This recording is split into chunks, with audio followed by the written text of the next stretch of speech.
So this whole phenomenon of recent of people saying, "Oh, things were better under Obasanjo," or like, "We need to apologize to Goodluck Jonathan." I think that phenomenon needs to be examined. Hmm. Um, I mean, on the surface, it looks like it's part of the absurdity of the Nigerian brain at the moment. Just how we've been conditioned. Um, but there might be elements of this that are somewhat universal, or that are kind of appear in a lot of other countries. In the way that, in the rare view, past presidents um, during this neoliberal period can seem better than the current one. I mean, maybe it's particularly the case in Africa, maybe it's like a global thing, but there's something intriguing about the way that like amnesia seems to work in the age of the kind of information revolution, if you want to call it that, or the attention economy. So I suppose that's the theme, generally speaking, that we're exploring today. The other thing that we want to do, that we should do, for those who stick around to the end of the episode, they can hear it, is that we should rank Nigerian presidents based on the ones we think did the least bad job. But let's come back to that at the end. But at the top of the show, I mean, I'm really curious as to you folks' take on why it is that, in the rare view, these presidents seem to now loom large. I mean, suddenly Obasanjo is being renovated, and even Goodluck Jonathan, who was e extremely unpopular when he left power, is, it appears, being resuscitated. So why is this happening, basically? And do you agree that this is happening? Maybe that's another place to start. Have you noticed this phenomenon? Is it fair to say what I'm saying to begin with? And then if so, how would you account for it? So maybe the first part of that first. I mean, have you observed this? Have you seen some examples of this that stood out to you? Yeah, I think it's currently happening again with uh, Tinubu's administration, where we're now Mm. looking back at the previous administrations and wishing and saying that, oh, this guy's one was better, this guy's administration was better. But if we step back, to have a whole analysis, like you see that these guys actually set a stage for their own, removal from government. And even in terms where, or times when, times where they are of the same party, you see that it's a testament to the continuous or continuum of decay that Mm. previous administrations set up, for the other one to layer on top of it. That's why it seems Mm. as if, the previous one was better. You're having less and less to work with, less and less to, or more and more weakening of the organizations. Things obviously, the infrastructure, healthcare, things obviously become worse and worse. It's like the progression of a disease, So Mm. you had like the AIDS virus inside of your body. For the first couple of days, you might feel good and all, but give it 2 months, you start catching a cold. 3 months, you start, falling ill, and down the line. But should we now be happy that, oh, the AIDS virus app, I had it? The problem Yeah. They're is like, no, this AIDS, the AIDS was this fine. AIDS. It It's now was fine yeah like that I have on two top. weeks That's ago, that's the problem. But this is a testament to the continuous decay of the Nigerian, government, the politics, the political space, and that we are having to go and reach and pick from the worst or the bad guys, to compare with the worst one that we have now. It's just embarrassing, and it is saddening because it means that if we don't fix the root cause of the problem, we're going to look back, and the political system progresses and we have a new administration, that takes over from Tinubu and nothing is fixed. We are then going to look back at Tinubu's government and say that this guy was the best thing after sachet Dano milk, whatever. Because I don't he know how we want to he move. meant Because he meant well. yeah, you see, but the people around him and everybody keeps coming up with excuses. Look, we have to look at the political. system. And another contradiction of this thing that even boils my stomach more is that the internet age now is where you can easily pull up receipts.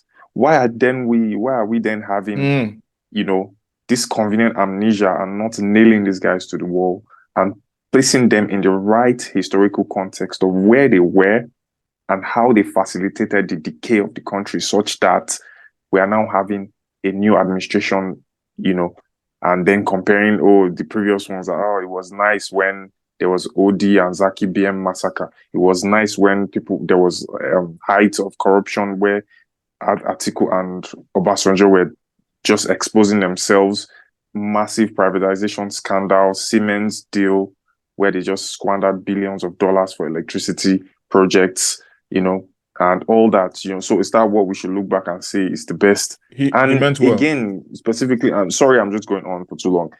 I Mm. think the worst of them all, I think I'm jumping be ahead of myself, is Obasanjo because he had, Okay.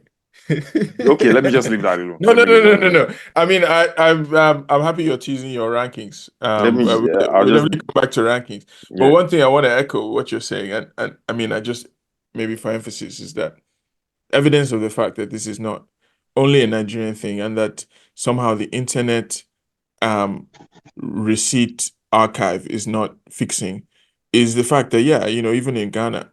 Now John Mahama is coming back, the father of Doomsaw, as they call it in Ghana. Mm, The like electricity collapse yeah. is now coming back as a reform choice, a reform Right. candidate. You just imagine that. In this next election. Um, so yeah, I mean it's not just us, I suppose, but there's a peculiar version in Nigeria that's like I think Buhari maybe is the most has benefited the most, perhaps. But also Obasanjo is, comes and goes. You know, so yeah. I mean, how would you account for that, Mege? Or have you observed it anyway? Is there a dynamic there that's peculiar to Nigeria? Just yeah, your initial take. Mm. Yeah, I guess that there is, and I don't know if anything I say can be considered insightful, but I Yeah, well, figure that let's see. Say it first, then we'll judge. We'll judge. I figure that usually how these conversations start out is that the that you know somewhere along the line in the life span of each administration, Mm, the middle class begins to grumble. So Yeah. so this is me stopping short of saying that some of these conversations are essentially middle class conversations, which Mm, aren't bad. I mean, if you're going to gauge the pulse of any society, you probably want to start from how the middle class feels. Unfortunately, in the Nigerian instance, the middle class panders towards the ruling class, so that so that the lines blur. You, right. so the Nigerian middle class are essentially one of wannabes. mm, Um, um, so yeah, so that's how I figure that this conversation starts. Mm, So it starts, especially within opposition circles, by people saying that in that time of this so and so person, we could go to Ghana with 150,000 naira hmm and spend 2 nights, and also shop, and buy Tokumbo cars. and I so spent that's 2 nights. That's too yeah, good. so that's what really sets off the conversations, Right. and then once that begins to gain traction, the comms team of the current whoever is there, at that time, then wants to dispel the narrative, and then in seeking to do that begins to cast aspersions at Mm, the previous administrations. That's essentially when it's across party lines. yeah. um, there's also a bit of that happens within the same party. So if you want to compare Goodluck Jonathan to Yaradua, or Mm, Yaradua to Obasanjo, that happens. Then these days, if you want to compare APC So I think that by and large, what I'm trying to say is that there's a lot about the comms team, Sure. that a lot of these wranglings and rumblings stem from, Yeah. and if I'm being honest, I don't think that um, in the Fourth Republic we've had any comms team that's as incompetent as the current one. I used to Right. think, see, just from a digital media point of view, I used to think that Tolu Gulesi and Reno Mokri were crap, but the guy who is there is just, if you excuse my French, I think is a bit too thick in the skull to have, to take on that role. I don't even know his name, to be honest. I just know that. You mean the digital media guy? Yeah, because I Who's, mean, who's this I'm guy? focusing on it's the comms team essentially. I mean, all Yeah. round, but I'm focusing on the digital media guy, because Right. these conversations usually emanate online, isn't it? I mean, Yeah. within social media, their space. Yeah. Yeah, so like I said, I don't even know this guy's name. All I know about the guy is that he cried on stage one time, when he wasn't uh, Oh, allowed. okay. I know the guy you're talking about. It's like Daddy Um, O or something like that, right? Something like that, Dio or something like Mm. that. I mean, Yeah, friend of the Black show as well. Initiative Yeah. doesn't know his left I from his I right. I think he's OAG's friend. Yeah, Yeah. my friend, but I see them they cry one time when they say make you step down or something. No, be that So chap. now that defense, that part of them wanting to be on the defense. So in Yeah. this recent iteration of what you have observed, what I gather, from, because I haven't really been online much this week, but from the tidbits where they gather so far, now say Obasanjo, who hasn't written a letter in this dispensation. No? They are Yeah. crying just because he said he hasn't written any letter, because he's a serial letter writer. Mm. So I don't know what he said, which so they can't abuse Obasanjo up and down the I think he media. said the youth should take their country back, blah blah. That he's not going to vote until the youths take their country back or something. Is that what's causing all this rancor? Yeah, that's what he said. Oh, wow. Okay. So Yeah. yeah, so that's so they try Yeah. paint Obasanjo as you know um you know they never do well, Yeah. and Yeah. in order to do that, they're even spreading a lot of misinformation, going back to 16 billion Siemens deal and all sorts of rubbish, and another thing, why sometimes these things, one doesn't take them seriously, is that it has a lot of ethnic coloration to it. So Mm. um, there's a southern president, and then some northerners are trying to make him look bad. As in, you mean that's how it's dismissed, or that's That's part of that's part of the dynamic as well. that's part of the dynamic, Mm. in how these narratives are then fashioned out. So Mm. I mean, I think that's my own reading of where these things crop up from. But the more Yeah. meatier thing is that if you are going to do a proper analysis of these things, then you'd need to factor um, where the Nigerian state or where the Nigerian economy at the Yeah. time of when these debates break out is compared to where it Yes. was on a comparative basis with the previous, whichever one is being compared to, relative to the world economy. Yeah. So there's no gain in saying that so far, in terms of the economy, I don't think you can compare Tinubu's government to OBJ's government, simply because commodity prices to an extent favored OBJ, you know, but Yeah. increasingly so did favor Goodluck Jonathan, or the Oil PDP, prices and all that. Well, yeah, all that. let's zoom in. Let's zoom in further to this. I mean, we can go back to the global question of amnesia and stuff later because I want to talk about that. But before then, I think the question of Nigeria's trajectory, and how it has mapped onto particular presidencies is interesting. I mean, and I guess that's where that's where you appear to be going as well. So there's a way to narrate history where it's like each president is responsible for all the things that happens under his administration, and then you kind of compare them in a vacuum. And from that standpoint, yes, it appears like we're getting worse and worse presidents and even worse and worse presidencies in general. So the team around them is also degenerating. And there might be something to be said of that. But on the other hand, there's a way to think about history where it's like it's continuous. So each thing builds on the next one. Mm. You know what Yeah. I mean? And like the economy has a trajectory that isn't sort of neatly separable into these Administration and that yes, the administration. 10 years of this or that administration. And also where the ruling class has a certain project that they're pursuing and have been pursuing over time.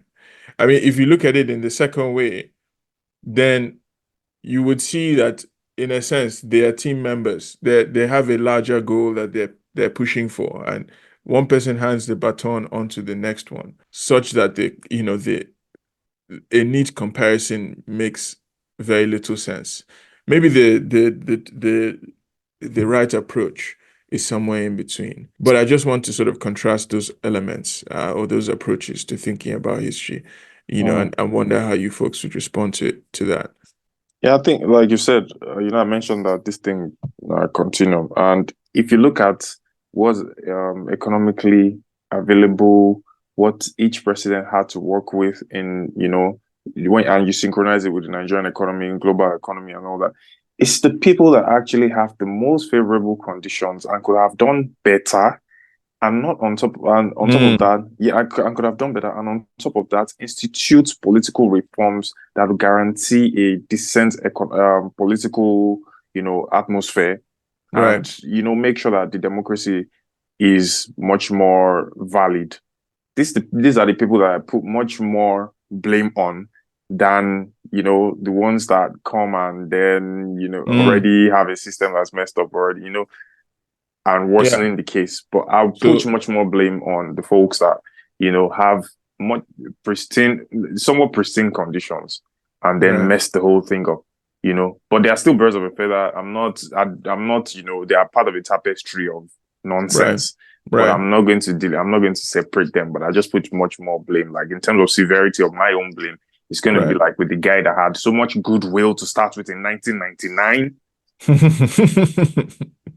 everything going on. You could have done anything to make sure that everything was okay. There was a push for democracy, everything Yeah. okay, but you wanted to set up a political empire, make sure you had your stooges all around you, Yeah. institute like a fake middle class. Now that they are crying, everybody now they are crying, that fake middle class that didn't know that they were being set up for the destruction. It's like when Tyson's trying to box you and then he's giving you one of his right hand only to set you up for the left. So this is exactly what's happening to them. And that's why they keep crying that it was better with the previous one. It was better with the previous one. There was a girl that tweeted that she used to earn 350,000 and she could fly twice, do this, do that. But now, that continuous decline or the rotting of the apple is making you now start to live in our own words, like someone that lives on thrift.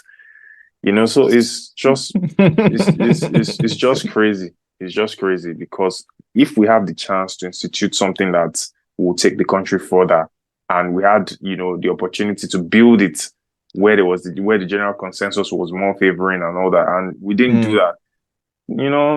Who am I then to fix the leg of the child as bowled up when I had the chance to fix it, to make sure that the legs were straight when he was a kid.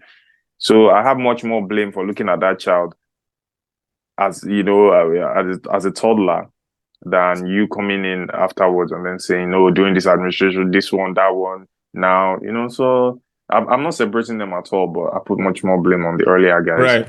In other that words, had the if we chance. if we if we are going to separate them, then it's the people who govern when the oil price is high or when there's like some Yeah, political space to yeah, maneuver. political space to do that, the Yeah, general goodwill, international goodwill, all that, everything was favorable and made a mess of everything. right.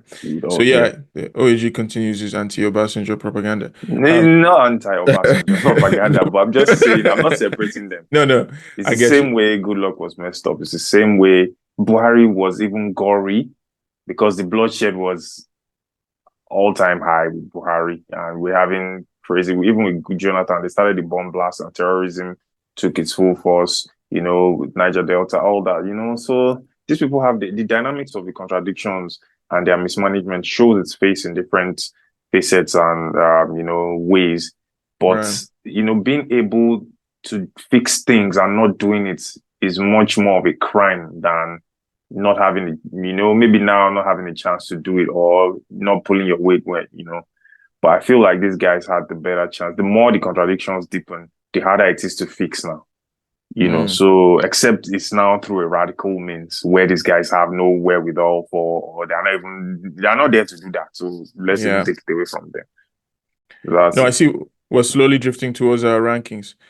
Well, Sai, what do you think would be like a good measure of the blame apportion? Let me put it that way, Yeah, yeah, because yeah. I'm sympathetic to what you were saying. Like, I agree that people like Gawan or Obasanjo that govern and, that take power in periods of some political opening and some economic opening, like basically, have greater power, right? And so, sure, the Spider-Man quote comes with great power comes great responsibility. Um, yeah.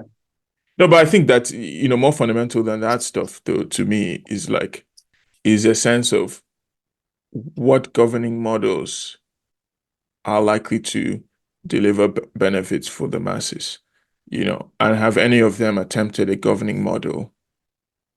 Like, even if we say we're still under capitalism, right? And it's like different capitalist parties competing. Like, have there been some that have tried, at the very least, to expand the beneficiaries within the system? And Mm. from that standpoint, I would say they really haven't. And that actually, even what, to Mege was talking about middle class, I think even the standards that are being used to assess these folks, not exactly in the example you raised of the lady whose purchasing power has diminished, but I think the standards that are often deployed are like, how technocratic was their cabinet? How respected were they as an orator in the international environment? How well did they speak English? These kinds of things. From that standpoint, I'm like, we're really missing the point here. You know what I'm saying? Like, it's about quality of life. And yeah, from that standpoint, actually, they've all been whack. I mean, there's really not, from my from my point of view, where I'm sitting, there really haven't been examples of presidents where quality of life really improved, especially in the past 23 years, 24 years now of 25 years actually this year of electoral democracy.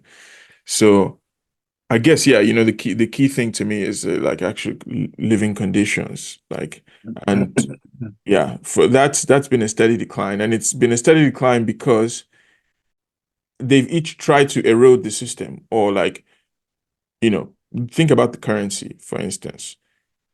All of them have shared the policy of devaluation. It's just that the baseline was lower, or like they were starting from a, a currency that was already stronger. So, Yeah. devaluing was harder, You're just eating at it, chinking at it little by little. because yeah, if it's like if in 1999 under Obasanjo, it started out as 100 naira to $1, and it ended at 200 naira to $1. Down. That's a hundred 100%. percent. Yeah. So even if it doesn't seem as bad, and of course now the percentage has jumped on the Tinubu, or maybe it's a Mm. similar percentage. But even if the figure comparatively doesn't seem as bad, like, it's still the same goal, and in Yeah, percentage terms, if you situate it properly, you see that it's the same, almost the same devastation, but you know, as to what it does to the economy. And again, when we look at it, sorry for just putting you in like that. When you look at it, it's a thin slice of people that just got their hands on money or were able to get some contracts with all this privatization and all that. These are the fake middle class that come and start making a case for Obasanjo's this, Obasanjo's that. You know, but if you look at the swelling army of impoverished people that were pushed out of the industries during their privatization endeavors, that were pushed out of factories, mills, and all that, you see that each of them come in and swell the rank of the poor.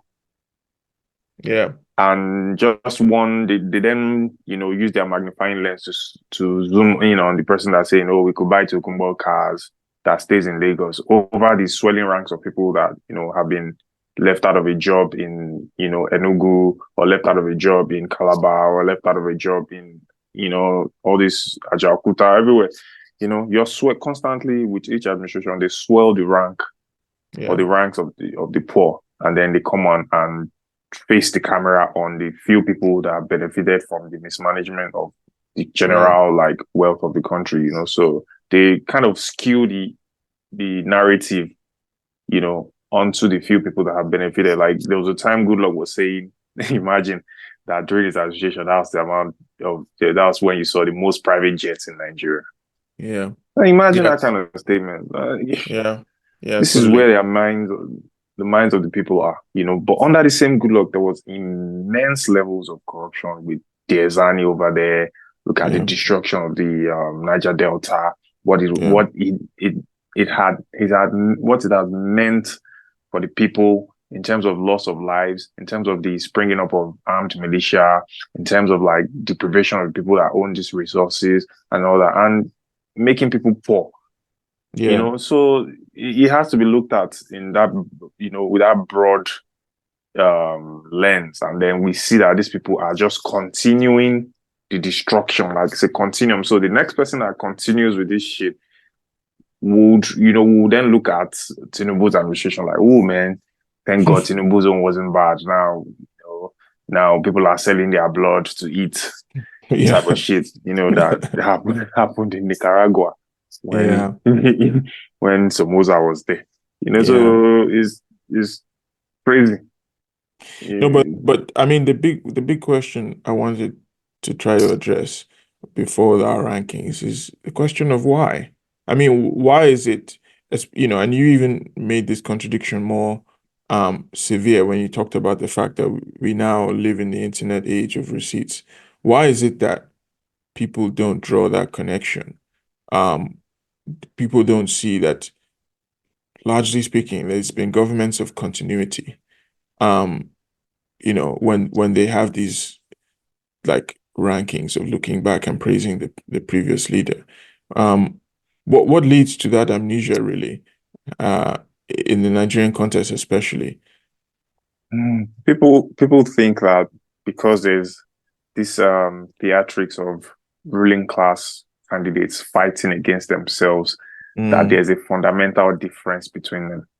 So you then feel as if, oh, Goodluck was different from Buhari because, you know, we just they had like personality differences. These personality differences because they had one musician singing and insulting this one, or doing Okukwe was saying this. You think they are fundamentally different, but when you peel back all these layers, you see that they progress along the same line, and then it then makes sense to you that, okay, if you have an apple as rotten, if you don't take off the rotten parts, make sure you clean it, or, you know, it's going to rot to the core of the apple. You know, this is what we're having. You know, we don't have any sanitation or sanitization efforts. Nothing is changing structurally.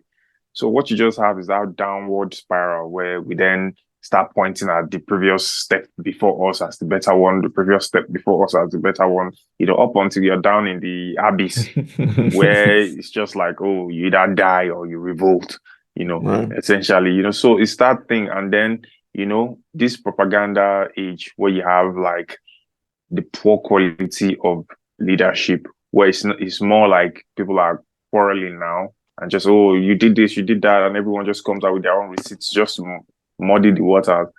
But because we don't have proper political analysis, and then, you know, and no coherent, to bring all our, political thoughts together under one analysis. That's what's making it seem as if the APC guys can come up and one up you with their own argument, and the other guys come up and one up you with their own arguments, and then everyone just keeps Right. pulling receipts out, not knowing that it's just along the same capitalistic, neoliberal, neo-colonial government of system, which gives out nothing but the immiseration of people, however you want Yeah. to play it. And the immiseration has been continuing. If it was 1 today, it will go to 10 tomorrow, it will go to 100, it will go to 10,000. And that's how you Right. keep complaining as time progresses. Like if you have an equation where the thing is directly proportional to time, like this system of government is directly proportional, the system of government and the immiseration and poverty is directly proportional to the time spent on using the government system or pattern. You see that if you plug Yeah. in any factor or variable, you see that it's going to get worse along the line, no matter how, Yeah. as, Yeah. as long as it progresses. So that's what we're having. That makes a lot of sense. It's kind of like the information age, or the attention age is also a distraction age, right? Yeah, short attention span, all that. Yeah. And I think the other element you're pointing out here is that, like, a compelling political history that shifts attention from personalities of rulers to the actual economic impacts they had, and that traces continuities is missing. Yeah, So, it is. we continue to think in terms of, oh, this person was, but this guy was more gentle. Or Mm, this person was he's just very strong-willed. yeah, as So, if it's a dating so, site or yeah, or Facebook. yeah. Yeah. But So, I think the other element is that we don't really have a culture of accountability at the presidential level, as in no president has been tried. mm, No former president has been tried. And even if they write letters insulting each other, or their fans insult each other, they're all part of the Council of State or whatever. So they yeah. call these Council of State meetings and they chum me up. Like, it's an official governmental body. They all attend. I mean, sometimes they might miss one session or the other to make some media statement, but they're still members Mm, of it. So it's not and that's the case for all the presidents who have been democratically elected. But even consider the fact that the guys who plotted coups or led civil they're wars, on this. Yeah. they're also, yeah, I mean, yeah, right. They're also I on the did Council one. of State, right? I think I And saw one where Gowon was there, the Council of States. right. Yeah, go ahead. So there's no accountability. So, somebody like, Babangida, who were like getting opponents marked. The planes were dropping out of the sky full of people who he thought were planning coups against him. He can just continue to walk around, or, like, to continue to do podcast interviews, basically. He can just, Mm, like, so if that's the case, then I think it contributes to a certain sense of, like, okay, we have to pick between different scales of criminals, right? So it contributes, I think, to a certain um rationalization mm, of, like, this kind of historical crime, such that people then become fairly comfortable with, like, okay, well, mm.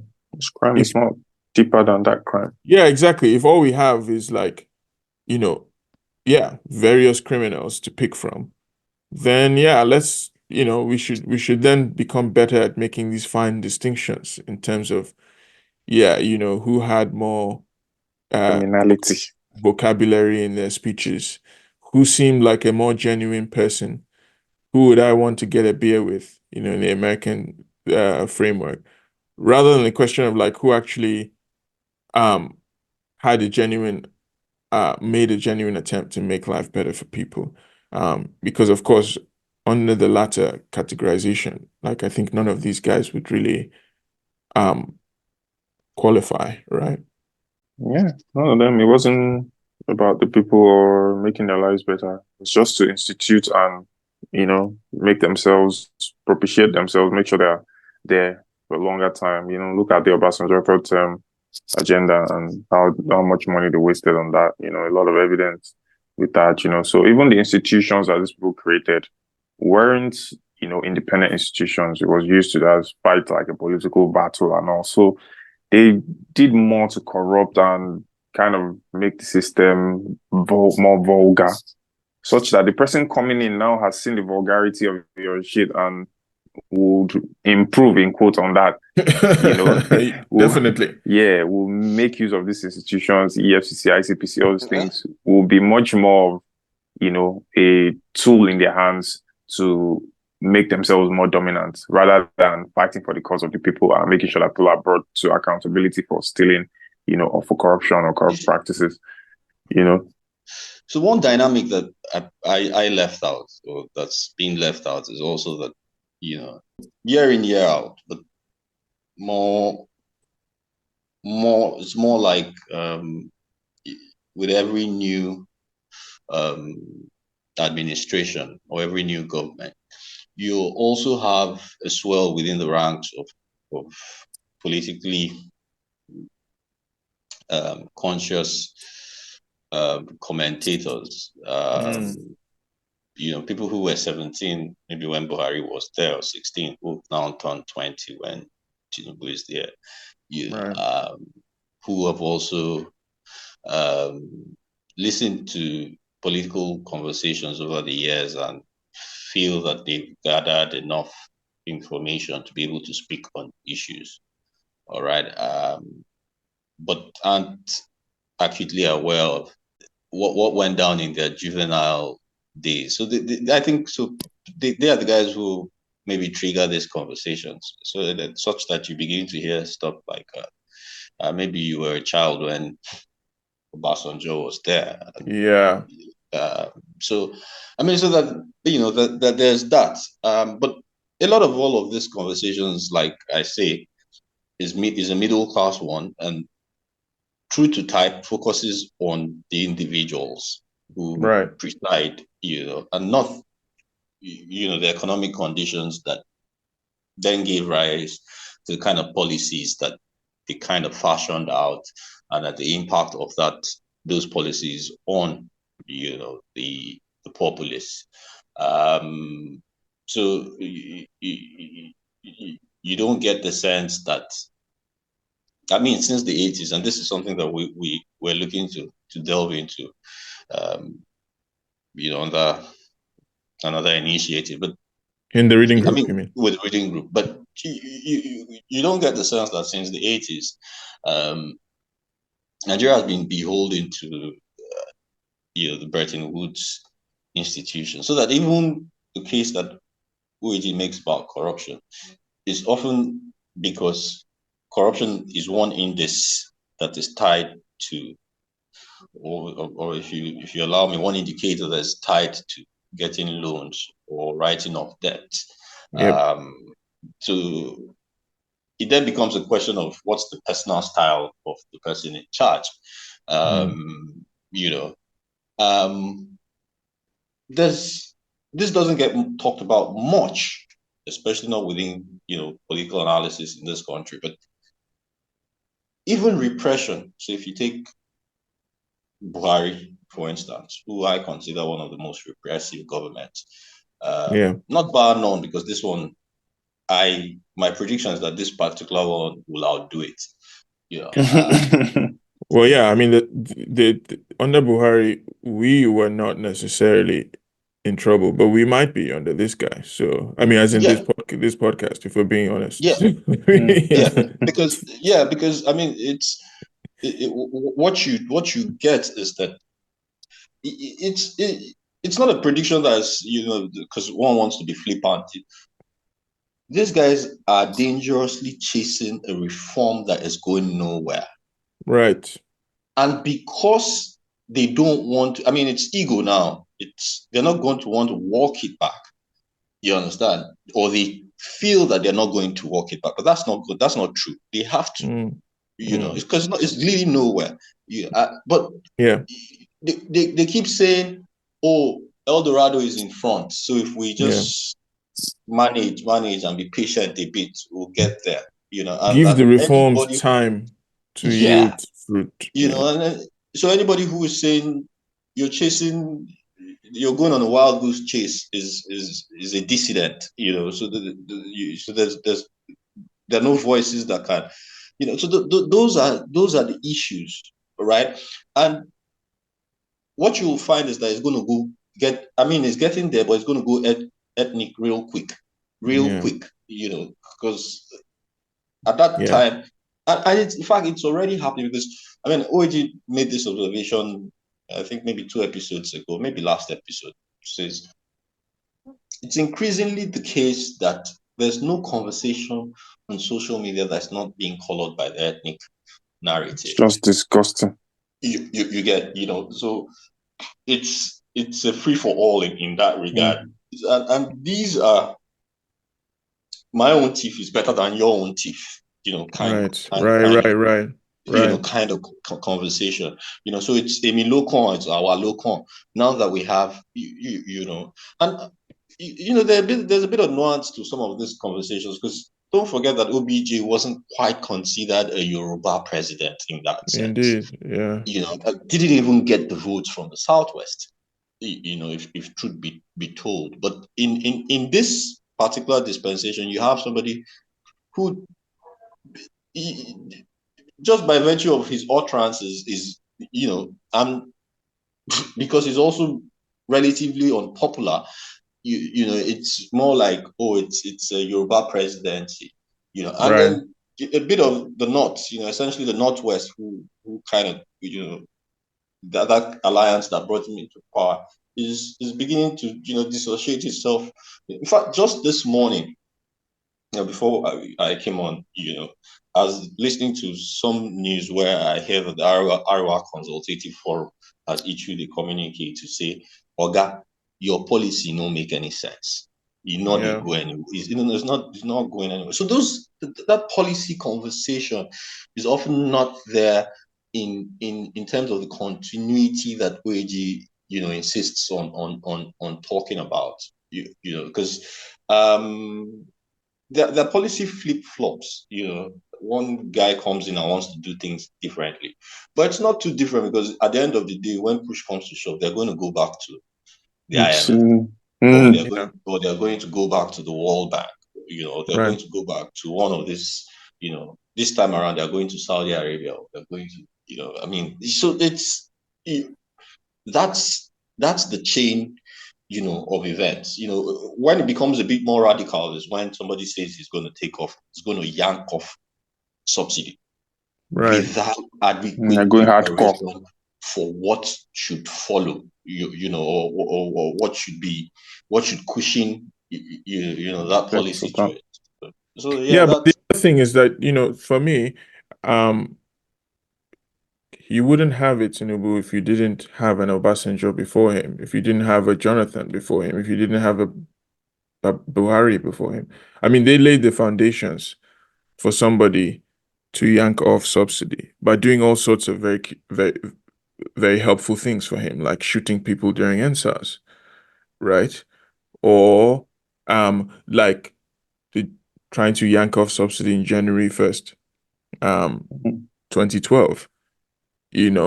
So allowing Tinubu to anticipate the kind of response that will happen if you do consultations, quote unquote, beforehand, etc. Or by slowly doing a drip removal of subsidy under Obasanjo with his right-hand man, Oshomole, playing as the kind of fake opposition on the streets. So, I feel like all of these guys have been set the stage for each other. Yeah. They sort of build strategically and in policy terms on what they've learned from the previous person in pursuit of the same agenda. So it's kind of like, I think that how the quality of life of Nigerians, the pace with which it diminishes says more about the capacity for Nigerians to push back or respond than it does about the kindness or smartness of the president in power.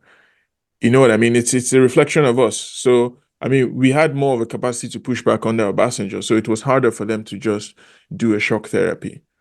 right? They had to do it a much more creative game of like getting on Oshomole, and like Oshomole. Protagonist and antagonist Exactly. And then dialogue. like doing a staged removal of subsidy, and like you push you remove small, then the people protest, then you meet in the middle. You know what I mean? And then shifting to a Jonathan thing where they did quick jumps, and then shifting to a Buhari thing where there was really no labor, and he was like they were intensifying the repression and starting to shoot people on the streets with NSAS. So I mean that created a perfect condition for a Tinubu to come. And like that's why And his other opponents in the election also said we'll remove subsidy day one because they anticipated that like the folks who will come and cheer them for the boldness of the policy, their vision, will probably um outshout the people who would be like, wait a minute, this is a bad idea. And the system too is also learning from all these things because again, it is the system keeping itself in place and the Right, actors coming in to make sure that they do what they need to do to keep the system in place. However, if the side effect of the system and its what perpetration is that it keeps people poor, swells the ranks of the poor, immiserates people, takes from them, diminishes institutions, makes them weak.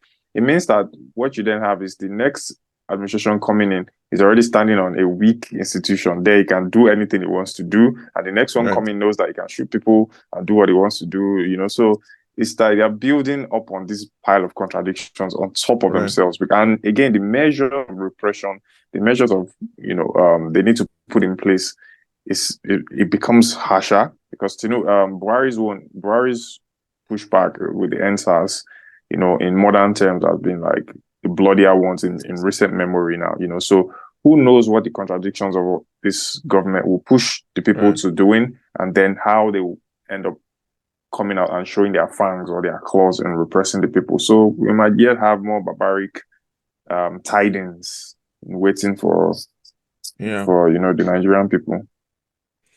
I think it's time for our rankings.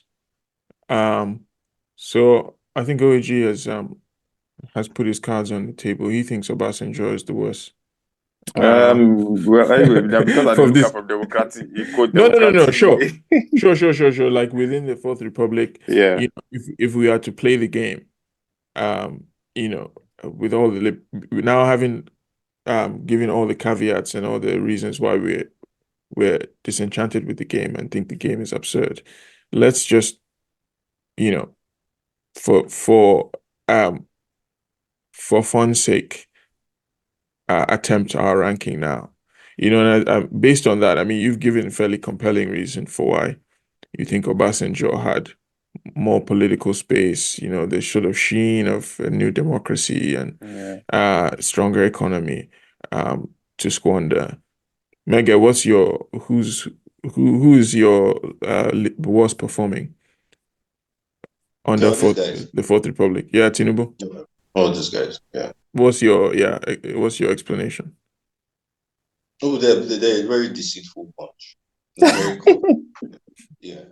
These guys They, are very, very deceitful. they lie more. You think they lie more than before?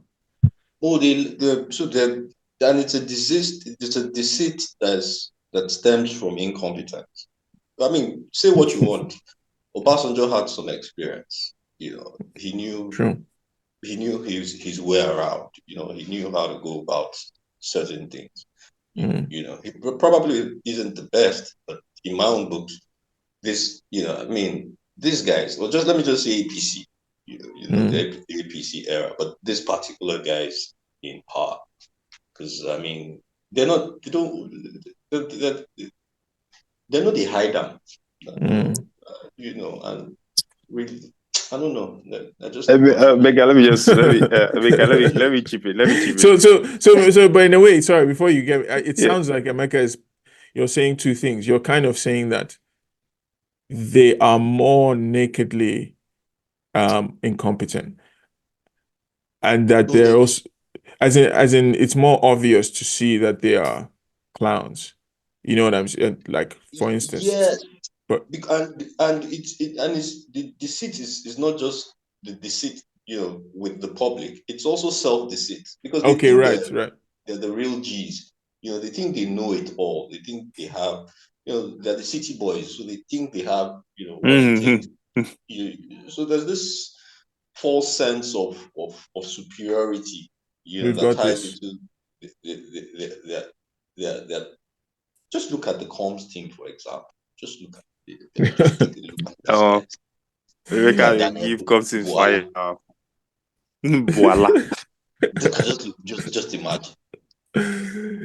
Uh, And this one is going to be spokesperson for policy. What does Boala know about policy? right. The other one is information and strategy. An ethnic bigot. It's entire me. And my best, just in case anybody wants to Oh, know. your favorite. Okay, yeah, we have Yes, to make OG do the same. yeah, But it's yeah, you Yaradua. first. Yeah, but that's cheating. That's cheating. I That's don't. cheating. Yeah. I don't think we can include Yaradua in this conversation You because have to. no, because Yaradua basically was a social democrat, right? Like he came Me don't from. talk my own. Yeah. So I mean, which is he also didn't finish his administration, etc. So I don't know. You have to choose someone other than Yaradua. I mean, No, Yeah, but that's do not I have a possible. gun to my head?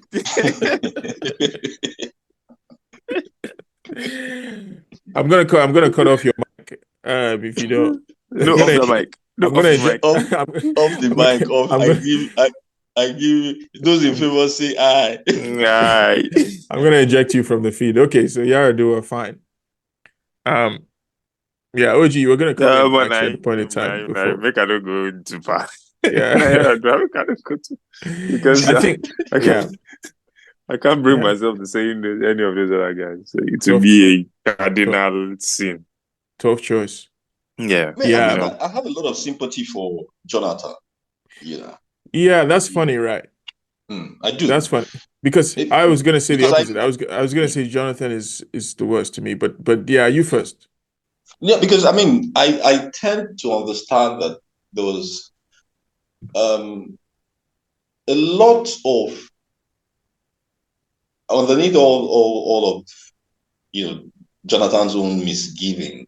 There's a lot of the opposition. The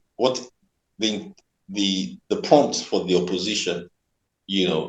For Jonathan and his inability to push back that came from him being, part of what you consider the ethnic minority in Nigeria.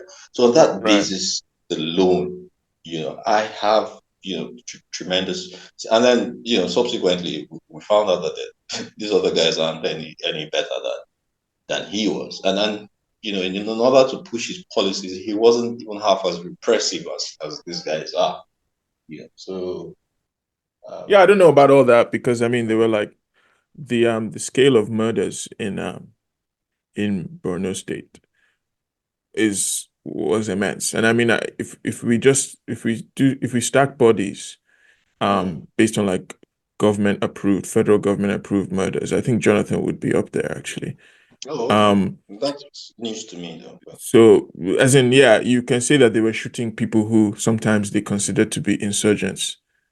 But Mm. but I mean I they might consider us to be insurgents one day. So I don't think that label of insurgent or terrorist that the government applies willy-nilly is compelling enough for me to be like, okay, maybe these bodies deserve to have been shot versus the other ones. So um I think yeah, they use that terrorist label to do a lot of bullshit basically under Jonathan.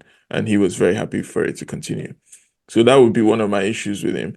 The second is like draws from OAG's point to a certain Was extent this, too, is that sorry, before you go on, was this before the Chibok building or was it after the Chibok building? yeah, I mean around it. I mean, of course, they were waging a war, quote unquote, war on terror, at least since Yar'Adua, and then and this is also something that, despite Yar'Adua's social democracy, I mean, he led us down this path of like the way to respond to insurgencies, to shoot these guys on the street, or shoot, because the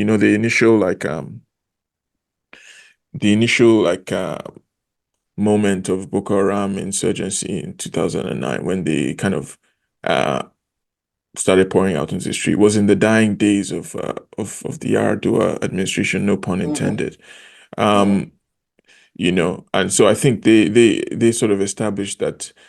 I don't know if he fully agreed with that policy, or I've not sort of investigated it enough. It seems like, yeah, there was an element where of the police kind of responding in a knee-jerk way, or the sort of internal beef between the police and like the Yusufia movement in Maiduguri kind of manifested in that initial massacre and the killing of Yusuf in prison. But I think Jonathan, Obasanjo too. So there was a yeah, video online, sorry, of Obasanjo just saying something like, if anybody is identified as the OPC, they should be shot on sight. yeah, exactly. Yeah, No, I mean, of course, it's yeah, the Nigerian state has had that mentality for a while that any opposition, it's not like, just oh, these shoot guys them. should be arrested and tried. Is um, I think but my final thing, my final Jonathan point I was gonna say is that um, I think he actually was the first to attempt the shock therapy thing. Like, Obasanjo probably didn't think he could do shock therapy, as in people wake up one day and the price of, New the Year. price, yeah, has like skyrocketed. Maybe he just didn't realize that was an option, or um, he was his experience of coups made him feel more hesitant to do that kind of thing. But Jonathan was like, let's try it out. And then finally, my last point against Jonathan is the minority thing. Is that he had an opportunity to establish a new political dynamic by demonstrating that like you can break the wheel of power, the sort of ethnic wheel of power, by actually convening like uh, a pan-Nigerian like movement. And to some extent, he was aware of this with the national conference thing that he I attempted. was going to say that. Yeah. But it was still stuck within a bourgeois frame of reference, right? So, And he um, used it as a bargaining chip for exactly, his re-election, which, which failed. And then, yeah, so he convened a Hold national on. conference on an ethnic basis. Sovereign National Conference was that when? confirmed 2000 one. yeah, 2014 now. 2012, wasn't it? Wasn't it Was it 2014? was it Yeah, 2014? confirmed. There was a confirm they did, yeah, just before his It's tenure ran out. 2014 now. Yeah, Was it yes. 14? Okay, It's I always 2014. thought it was No, 2012. there was a clear electoral logic because they brought all these traditional rulers Yeah, it was to packed. It to was packed. Abuja, just gave them, like there was a clear electoral logic. But again, it reconstituted the ethnic basis of Nigerian federalism, or the notion that Mm, Nigerian federalism should be constituted on an ethnic ethnic. basis was like Because resacralized during that conference. I can understand that because he's minority. Yeah, but my point is that you're a minority, so in a sense, you might not be beholden to as much of these, like the bigger ethnic calculus, or at least you have the opportunity to attempt something different. Like you don't have any chief to answer to. And but maybe Jonathan, maybe another minority lead person could do that one. Eh, Maybe the Jonathan way they did that time for the one. that's why I pinned it on him. That's why I cut him some slack. I understand where you're coming from, but I also consider his personality and where he came from. You know, Yeah, a Jonathan who has his Trumpian moments might be able to do it. He's more confident these days. He's seen it all. Mm, But then a yeah, novice now. You always just come from deputy governor to governor, from yeah, governor to vice president. For that luck just they push out. And yeah. then so this is somebody who didn't even command any respect with the governors forum, because or Mm, even people like El Rufai who thought that he was you know intellectually beneath him, and that he couldn't. So I mean, like I said, it's not to give him a pass, but knowing what the role ethnicity plays in this country, um, I'm willing, to let Jonathan off just a bit, which is not to say that I absolve him of any blame. You know, right, the guys who I can't wrap my head around is this current set of clowns, who think that they're better than everybody else, right. and they don't know even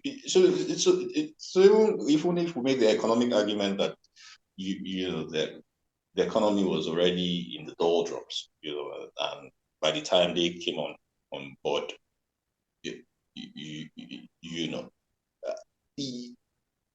I don't quite buy into that argument, because I know that there are some things that they could have done differently, or that I would have done differently, and that would have given us probably much more different outcome than this sorry state of living that I'm living. I don't know about you guys.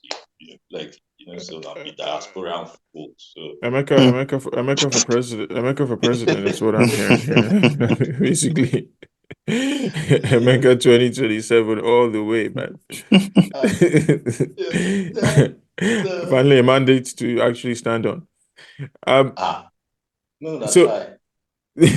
I think the final question for me is like, do we put too much stock in presidents? Is Of there course. an element to which, an extent to which the problem here, the reason why these guys keep getting renovated is that the office of the president carries with it this mystique that, as a matter of fact, it probably doesn't deserve. I mean, could that be part of the equation here? I think it's There's part too of it much because, power. yeah. No, go ahead. Go ahead. All right, I think it's part of it because mystification, opacity, and when you start hearing things like the people surrounding him, as if he's not a human being or it's like some sort of spirit in one room isolated and he's just self-generating ideas and all that. No, it's a Right. human being. Interact with you. You're a president. You are social work. You have to know your country, have a lot of information. How do you inform your policies if you are like barricaded away from the people, or you are some sort of chamber away from the people? So I think it is out of this opacity and just removing themselves away from where people are, and focusing so much about themselves, individualistic pursuits, and this self-aggrandizement, coming together to form their own stealing and thieving cabals and quotes. That's what they are too busy doing than looking at the people. Because if you're a president, you constantly need a feedback loop, a real and organic feedback loop from yourself, like with yourself and the people. So if you're lacking that, then you don't have no business being the president. So and then again, like the point you make, I was making, like too much power. So it's not like the presidency. It's not democratized. Like if we call them democracy, but it's not democratized because there's no checks and balance, nothing there.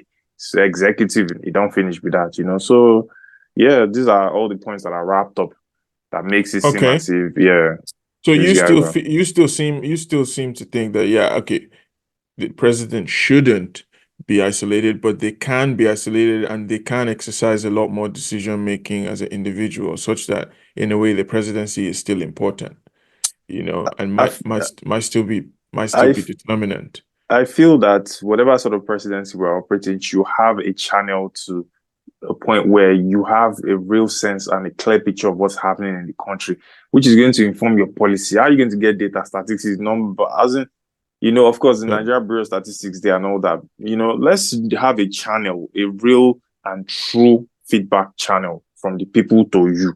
So that a lot of these presidency guys come out and say, it's the people surrounding him, something, and then you start thinking, where's the president? Like, you get social media, where so that's the thing. I just need a real feedback loop and then base your policies on the real facts and numbers, not what political sycophants are telling you, or people that are just, like the comms team. Let me these people are just cooking up scenarios and shit for you, or then you just go in the defensive and start protecting the image, or not what you're doing, because you're not even doing anything, but the image of your governance is much more important to you than what you're actually doing. So it just gives, pitfall, like room for pitfalls of just lying and cooking up propaganda and all that, rather than facing the real problems of the country that you've caused. Yeah. Okay. No, so you're still focusing on presidents in some way. I mean, Mege, what do you think about this? Do you think we focus too much on the presidency? Yeah, we do. On the president? Yes, we do. And then historically, you need if you wanted to trace this back, you'd go all the way back to go on, the creation of states, the end of regionalism. Okay, so maybe Iransi actually. Yeah, maybe, yeah. So then and the vesting of powers, within a central framework. Having said that, the idea for state creation was for states to be drivers of economic development,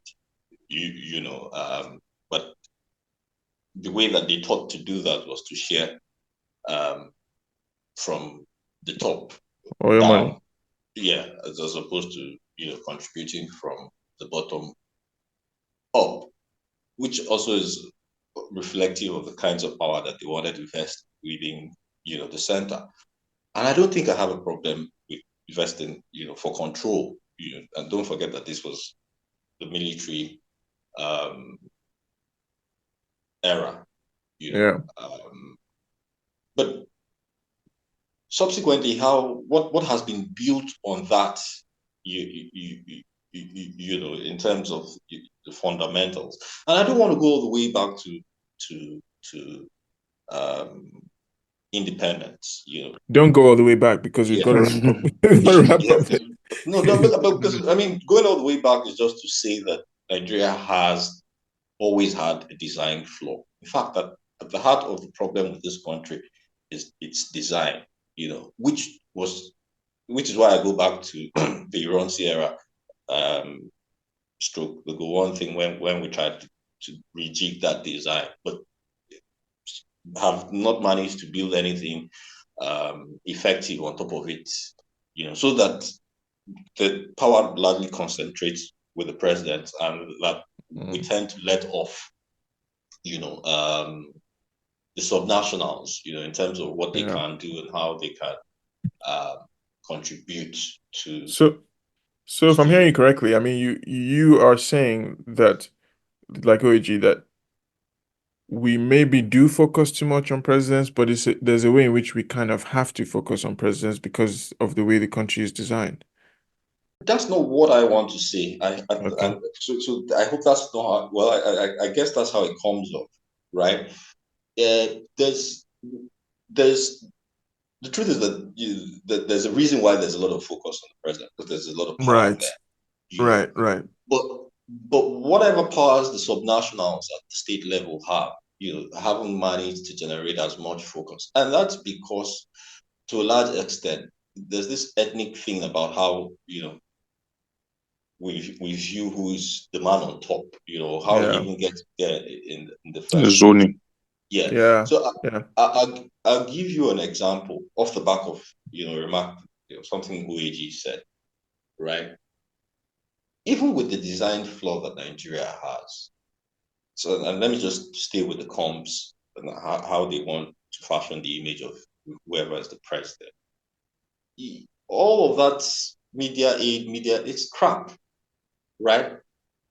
The way Nigeria is designed, any president that wants genuine feedback will get it via the Ministry of Information, right? Because these guys have, which I don't know whether the word is directorate or bureaus at the state level. Even local government. Even at the local government, which is something that it's almost like you're taking the cat out of the bag. I had to do some work very recently, and at the local government level, boy, did I struggle to find the information that I was looking for. At local government level, I struggled, and as in, I had to make calls. I had to get people to think about how to go about looking for this information, and this is something that shouldn't be. This is something that should be 2-3 clicks away. You understand? So it's and also, what am I talking about?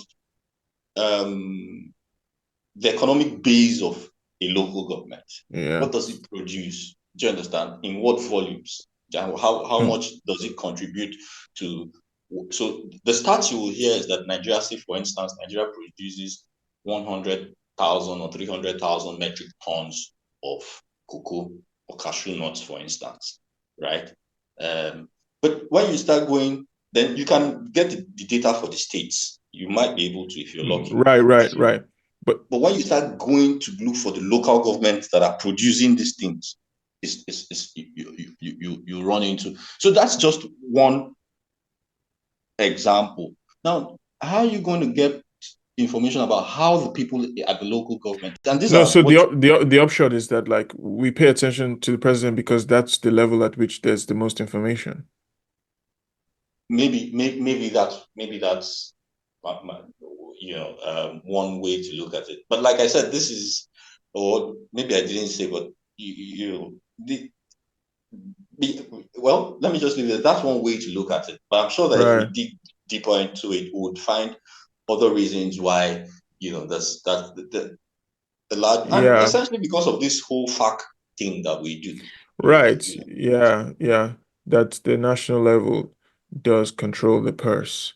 Mhm. But at the same time, I think decisions about like what gets spent on, um, of course, don't just emerge from the president's head.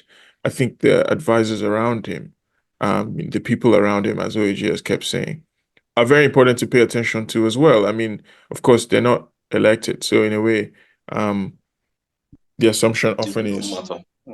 as the person that appointed them that we should still hold accountable in a way. But like when you see some of these people that live across different administrations, people like Ngozi Okonjo, for instance, um, it could be argued that she might have had more of an impact than any individual president, right?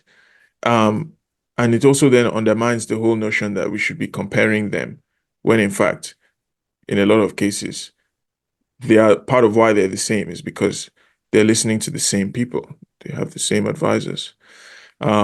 So I think, yeah, we probably should take the advisors into account a bit more in the argument, in addition to what you folks have already said about sources of data and then subnational contexts. Um, but yeah, I think that's my attempt at a summary of sorts. I mean, you've heard our rankings, and then more importantly, you've heard our annoyance with the whole game of like trying to compare these presidents, but we've not heard your take.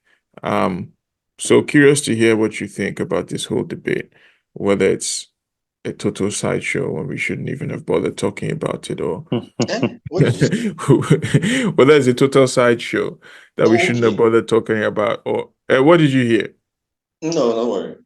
Anyway, but I say all that to say, yeah, we definitely are keen to hear what other people think about this. So, shoot us a comment, send a Mecca voice note, um, et cetera, et cetera. And sign up for the reading group. The Indeed, yeah. If you want to the know, responses are tremendous, if you ask me. yeah, But, yeah, the that's more great. the merrier. Yeah. No, that's great. That's big Yeah. heartedly. So if there's another opportunity, that's great. So yeah, please do sign up for the reading group. It'll be Yep. an interesting one. So yeah, Mm. I suppose we should leave it there.